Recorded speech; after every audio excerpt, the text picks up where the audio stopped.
Cette seconde vague de turbulence a projeté de nombreux passagers non attachés contre le plafond avant qu'ils ne retombent violemment. Alors que l'accélération verticale atteignait plus 1,5 G pendant 4 secondes, la turbulence en air clair. La cause la plus courante de cette hyperturbulence est ce qu'on appelle les jet streams, qui sont des courants de vent rapides en altitude. Et parfois, voler près ou au-dessus de nuages convectifs comme les cumulonimbus peut avoir le même effet.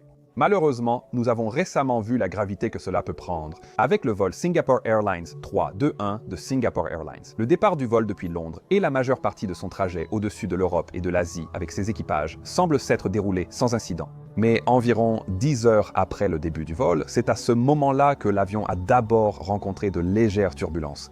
Probablement une ascendance temporaire aux deux effets simultanés.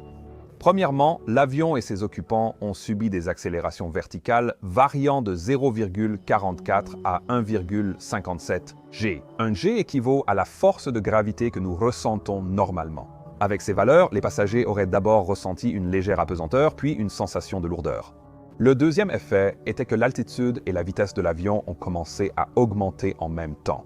Le pilote automatique l'a remarqué et a amorcé la descente, pendant que les pilotes déployèrent les aérofreins pour ralentir.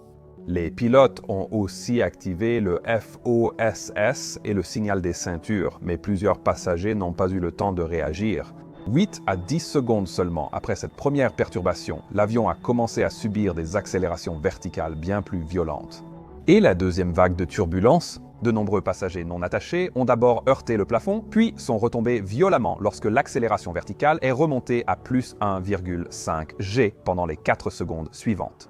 Les pilotes ont contacté l'équipage de cabine pour évaluer la situation. Découvrant plusieurs blessés à bord, ils ont rapidement décidé de se dérouter vers Bangkok, en Thaïlande, où ils ont atterri en moins d'1 heure après l'incident. À leur arrivée, ambulance et secours attendaient. 7 personnes étaient dans un état critique et 30 autres passagers et membres d'équipage souffraient de blessures légères. Tragiquement, une citoyenne britannique de 73 ans est également décédée à cause d'un problème cardiaque qu'elle a probablement subi à la suite de l'incident. Le rapport intérimaire des enquêteurs a indiqué qu'au moment où la turbulence a frappé, l'avion volait probablement au-dessus d'une zone d'activité convective en développement. Dans le jargon des rapports, cela veut dire survoler des orages en formation.